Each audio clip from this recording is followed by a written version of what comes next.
Hello guys, स्वागत है आपके क्लास 10th मैथ डॉक्टर मनोहर रे। द्विघात समीकरण जो कि है ये चैप्टर नंबर 4 आपका। तो सबसे पहले आपका हम चैप्टर नंबर 4 से शुरू कर रहे हैं और आशा करता हूँ कि आपको हमारा वीडियो पसंद आएगा ना, क्योंकि मैं बहुत ही आसान तरीके से सभी सवालों को करवाऊँगा। तो अब इसमें कितना सूत्र प्रयोग होगा तो वो मैं एक लाइन से लिख दे रहा हूँ और आप सभी लोग अपने फेयर कॉपी में नोट डाउन कर लीजिएगा। तो सूत्र है जो इसमें फार्मूले आपके उपयोग में आएंगे, कौन सा है, a प्लस बी का होल स्क्वायर बराबर a square plus B square plus 2ab। दूसरा फार्मूला a माइनस बी का होल स्क्वायर बराबर a square plus B square minus 2ab। तीसरा a square minus B square बराबर a प्लस बी, अगले bracket में a minus B. चौथा a plus B का whole cube बराबर a cube plus B cube plus 3ab कोष्टक में a plus B. चौथा a माइनस बी का होल क्यूब बराबर a cube plus B cube minus B cube minus 3ab bracket में a minus B. हाँ और जैसे a cube minus B cube बराबर a माइनस बी, अगले ब्रैकेट में a square plus A B plus B square.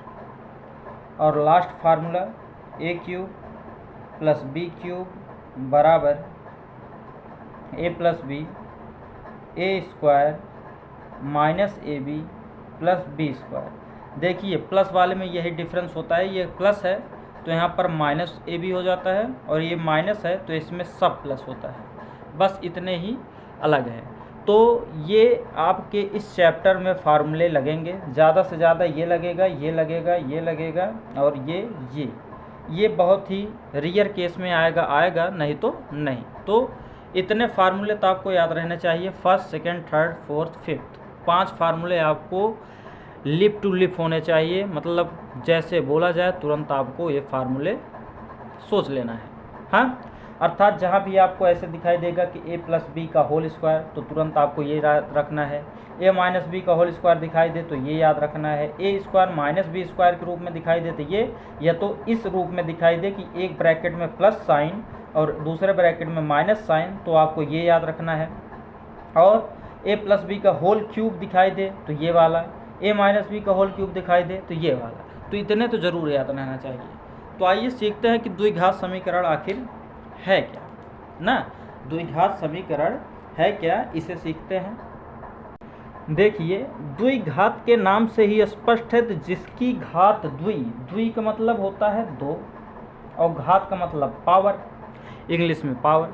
तो इसके नाम से स्पष्ट है जिसकी घात केवल और केवल 2 हो।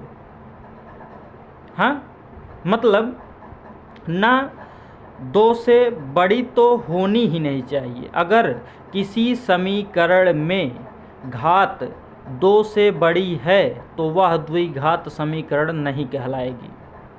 द्विघात का मतलब ही है कि उसका घात केवल और केवल सबसे बड़ी घात जो होनी चाहिए वो केवल 2 होनी चाहिए, 2 से बड़ी घात नहीं होनी चाहिए।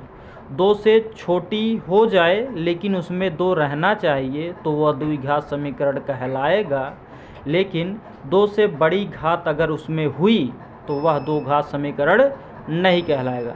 तो द्विघात का मतलब यही स्पष्ट है मेरे प्यारे बच्चों कि 2 घात में केवल और केवल सबसे बड़ी घात उसकी जो होनी चाहिए समीकरण की 2 घात होनी चाहिए ना। जैसे ये आपका 3x स्क्वायर है प्लस 7x है प्लस 4 है इक्वल टू 0, तो इसमें जो इसकी घात है वो सबसे बड़ी घात क्या है आपकी 2 है, तो इसलिए ये एक द्विघात समीकरण है ना। इसका अगर व्यापक रूप कोई पूछता है तो ये होता है ax square plus bx plus c, ये इसका व्यापक रूप होता है। अर्थात इससे ये स्पष्ट होता है कि सबसे बड़ी घात केवल 2 ही होनी चाहिए, 2 के सिवा बड़ी घात नहीं होनी चाहिए। अगर जैसे आपको हमने दे दिया कि आपका ये है क्या, x घात 3 plus x square plus 7x और प्लस 3, अगर ये हम आपसे पूछे कि द्विघात समीकरण है कि नहीं, तो आपका आंसर केवल इसमें क्या आना चाहिए, नहीं। क्यों? क्योंकि हमने आपको डेफिनेशन इसका बताया कि इसकी सबसे अधिकतम घात केवल 2 ही होनी चाहिए, 2 से बड़ी नहीं। तो यहाँ पर इसकी अधिकतम घात 3 है ना, 2 नहीं, 2 तो है, लेकिन इसकी सबसे बड़ी घात इसमें 3 आ चुकी है, तो इसलिए यह एक द्विघात समीकरण नहीं कहलाएगा। द्विघात समीकरण तभी कहलाएगा जब उसकी अधिकतम घात कितनी होगी, 2 होगी, तो इसलिए यह नहीं है। लेकिन अगर ये आपसे कोई पूछे तो आप क्या कहेंगे, तो आप कहेंगे ये द्विघात समीकरण है क्योंकि इसकी अधिकतम घात कितनी है, 2 है। ये आपसे पूछे तब आप क्या कहेंगे, तो कहेंगे है क्योंकि इसकी अधिकतम घात कितनी है, 2 है। वो चाहे बीच में हो, चाहे एकदम आरी हो, चाहे जहाँ हो, बस उसकी 2 घात होनी चाहिए। क्लियर दोस्तों? आई होप, आशा करता हूँ कि आपको क्लियर हुआ होगा। अब आइए बढ़ते हैं अपने चैप्टर की तरफ। चैप्टर का पहला सवाल देखते हैं।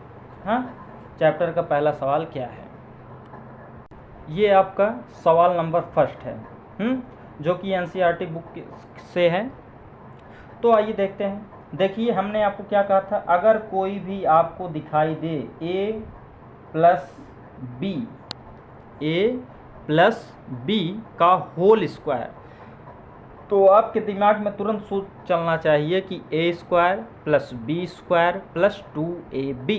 तो a के स्थान पर है आपका x स्क्वायर, प्लस b के स्थान पे आपका 1, तो 1 का स्क्वायर, प्लस 2a गुणे b, और बराबर, अब इस 2 का मल्टीप्लाई इसमें कर देंगे क्योंकि बाहर कोई साइन नहीं है तो गुणा है, तो 2x का गुणा 2x हो गया, और 2 का गुणा 3 में तो 6 हो गया।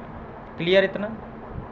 अब ये x स्क्वायर ऐसे रहेगा, फिर प्लस का 1 ऐसे रहेगा, प्लस का 2 का गुणा x में करेंगे तो 2x, और बराबर ये 2x और माइनस का 6। तो देखिए दोस्तों, जब भी आपको दिखाई दे कि इधर भी ये प्लस का साइन है, सेम है गिनती, इधर भी सेम है, और दोनों का चिन्ह या तो प्लस हो या तो दोनों माइनस हो, तब दोनों आपस में कट जाएगा। लेकिन दोनों का चिन्ह ये अगर प्लस है, ये माइनस है, तब नहीं कटेगा, तब आकर जुड़ जाएगा। क्लियर?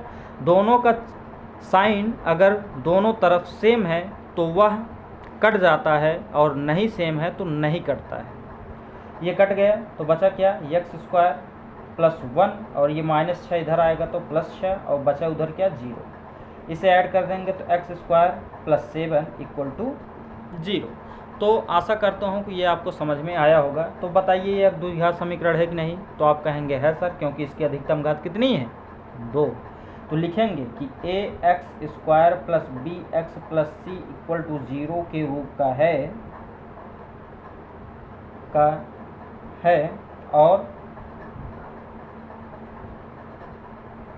और अधिकतम घात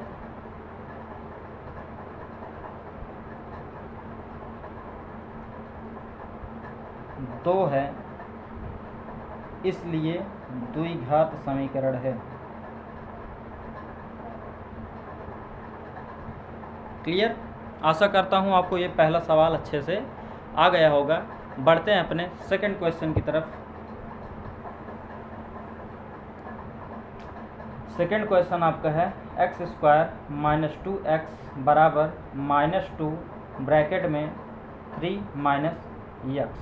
ये आपका सेकंड क्वेश्चन।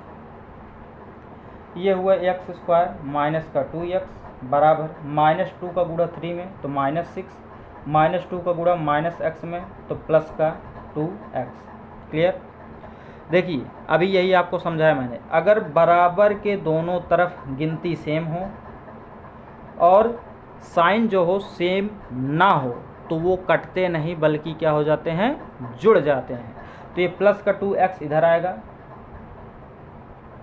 माइनस का 2x हो जाएगा, और माइनस का 6 इधर आएगा तो प्लस का 6, और इधर बचेगा क्या, लड्डू। क्या बचेगा, लड्डू।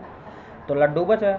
ये एक्स स्क्वायर, ये दोनों चिन्ह माइनस का है तो जुड़कर माइनस का 4x हो जाएगा, और ये प्लस 6 इक्वल टू 0। तो बताइए द्विघात समीकरण है कि नहीं, तो आप कहेंगे है सर, क्योंकि ये इसकी अधिकतम घात कितनी है, 2। चूँकि घात 2 है इसलिए यह द्विघात समीकरण है। क्लियर। आइए देखते हैं अगला क्वेश्चन, क्वेश्चन नंबर 3। ये रहा क्वेश्चन नंबर 3 आपके स्क्रीन पर। अब क्या करते हैं, इसमें x का x में गुणा करते हैं, तो ये होता है एक्स स्क्वायर। ये x का प्लस 1 में करेंगे तो प्लस x, ये -2 का x में करेंगे तो -2x, ये -2 का प्लस 1 में करेंगे तो -2 बराबर। इसी प्रकार इधर करेंगे ना, तो x का x में तो x स्क्वायर, x का प्लस 3 में तो प्लस 3x, -1 का प्लस 3 में तो -3। क्लियर। इतना तो आपको आता होगा। अब क्या करते हैं, x का x में x स्क्वायर, x का 3 में तो 3x, और फिर -1 का -x में अभी होगा, -1 का -x में प्लस x में होगा तो माइनस का x, और -1 का प्लस 3 में होगा तो माइनस का 3। अब क्लियर हुआ। तो आशा करता हूँ आपको इतना समझ में आया होगा। आइए देखते हैं आगे। हाँ, आगे क्या है, अब देखिए इधर भी सेम एक्स स्क्वायर है, इधर भी सेम एक्स स्क्वायर है। तो बताया था अगर दोनों सेम हो और साइन भी क्या हो, सेम हो, तो आपस में क्या हो जाएगा, कट जाता है। अब बताइए जब इसकी अधिकतम घात 2 ही कट गई मेरे प्यारे बच्चों, नन्हे मुन्ने लल्ला, तो जब 2 ही घात कट गई तो ये द्विघात समीकरण होगा। तो आप बोलेंगे नहीं सर नहीं होगा, तो इसलिए लिख दीजिएगा कि चूंकि इसकी घात 1 है, इसकी घात 1 है, इसलिए द्विघात समीकरण नहीं है। समझे ना, इसलिए द्विघात समीकरण नहीं है। आइए देखते हैं अगला क्वेश्चन अपना। देखिए दोस्तों क्वेश्चन नंबर 4 आपका क्या है। अब इसमें वो ही करेंगे गुणा, तो x का गुणा 2x में तो हो गया 2x स्क्वायर, x का गुणा +1 में तो हो गया +x, -3 का गुणा -3 का गुणा +2x में तो हो गया -6x, और -3 का गुणा +1 में तो हो गया -3 बराबर। इधर x का गुणा x में तो x स्क्वायर, और x का गुणा 5 में तो 5x। क्लियर। अब देखो सबको इधर लेते आओ, तो 2x स्क्वायर प्लस है तो माइनस का x स्क्वायर, फिर प्लस 5x है तो इधर माइनस का 5x हो जाएगा। अब ये सब बचा है प्लस का x माइनस का प्लस का 6x और माइनस का 3 बराबर 0। अच्छा माइनस का 6x है। हाँ, ये हो गया। 2 में से 1 घट जाएगा तो आएगा एक्स स्क्वायर, 2 में से 1 घटेगा तो क्या आएगा एक्स स्क्वायर, और -5 में से -5 ये +6 दोनों जुड़ जाएगा तो 6 5 11, और 11 में से 1 गया तो माइनस का 10x, और ये माइनस का 3 बराबर 0। तो बताइए द्विघात समीकरण है कि नहीं, तो आप कहेंगे हाँ। तो अब बार बार मैं लिखूंगा नहीं, आप लिख लेना। तो ये हो गया आंसर आपका। क्लियर। आइए देखते हैं क्वेश्चन नंबर 5। ये दोस्तों क्वेश्चन नंबर 5 आपका है। आइए सॉल्व करते हैं। ये x square plus 3x plus 1, इससे कोई छेड़खानी नहीं। ये देखिए सूत्र आपका a माइनस बी का होल स्क्वायर, अर्थात a square plus b square अर्थात 2 का स्क्वायर माइनस 2ab, ये हुआ x square plus 3x plus 1 बराबर एक्स स्क्वायर प्लस का 4 और माइनस का 4x। आप बताइए कि दोनों तरफ कोई सेम है कि नहीं। तो देखिए आप कहेंगे हाँ सर सेम है, एक्स स्क्वायर इधर भी, एक्स स्क्वायर इधर भी। अच्छा दोनों का साइन क्या है, तो आप कहेंगे सर इधर कुछ नहीं तो मतलब प्लस है, इधर भी कुछ नहीं तो मतलब प्लस है, तो दोनों क्या हो जाएगा, कट जाएगा। और जब कट जाएगा, जब इसकी घात ही 2 कट गई तो ये द्विघात समीकरण होगा, तो आप कहेंगे नहीं सर, क्योंकि द्विघात समीकरण का मतलब क्या होता है, अधिकतम घात 2 होनी चाहिए। आइए देखते हैं सवाल नंबर 6। तो ये आपका सवाल है 6। तो शुरू करते हैं। ये देखिए a प्लस बी का होल क्यूब अर्थात a क्यूब, तो a क्यूब अर्थात x cube, plus b cube अर्थात 2 का क्यूब, प्लस 3ab और कोष्टक में a प्लस b बराबर 2x का गुणा x स्क्वायर में होगा तो 2x क्यूब, और माइनस का 2x गुणा 1 में होगा तो माइनस का 2x। क्लियर। अब ये x क्यूब हुआ, ये 2 दूनी 4 दूना 8 हुआ, ये 3 दूनी 6x हुआ, और ये ब्रैकेट में x प्लस 2 हुआ, और बराबर का 2x क्यूब माइनस का 2x। क्लियर। अब ax क्यूब इधर रहा, ये प्लस है, इधर आएगा तो माइनस का 2x क्यूब, फिर प्लस 8 उतार देंगे 6, इसका इसमें गुणा करेंगे तो 6x स्क्वायर हो जाएगा, इसका इसमें करेंगे तो 6 दूनी 12x, और ये माइनस 2x इधर आएगा तो प्लस 2x, और बराबर को उधर हो गया 0। 2 में से 1 घटाएंगे तो हो जाएगा माइनस का x क्यूब, और प्लस ये हुआ 6x स्क्वायर, और ये हुआ 14x प्लस और प्लस 12 और 2 14, और प्लस का 8 बराबर 0। आप बताइए ये द्विघात समीकरण है, तो आप कहेंगे नहीं सर, आप तो हमें परिभाषा सिखाए हैं कि द्विघात समीकरण में अधिकतम घात केवल 2 होनी चाहिए, लेकिन इसकी अधिकतम घात कितनी है, 3, तो इसलिए यह सर द्विघात समीकरण नहीं होगा। गुड गुड प्यारे बच्चों, आप ही टॉप करेंगे इस बार। तो इसलिए यह द्विघात समीकरण नहीं है, क्योंकि इसकी घात कितनी है, घात 3 है। क्लियर। अब बच्चों मिलते हैं हम अगले क्वेश्चन के साथ अपने अगले वीडियो में, तब तक के लिए धन्यवाद।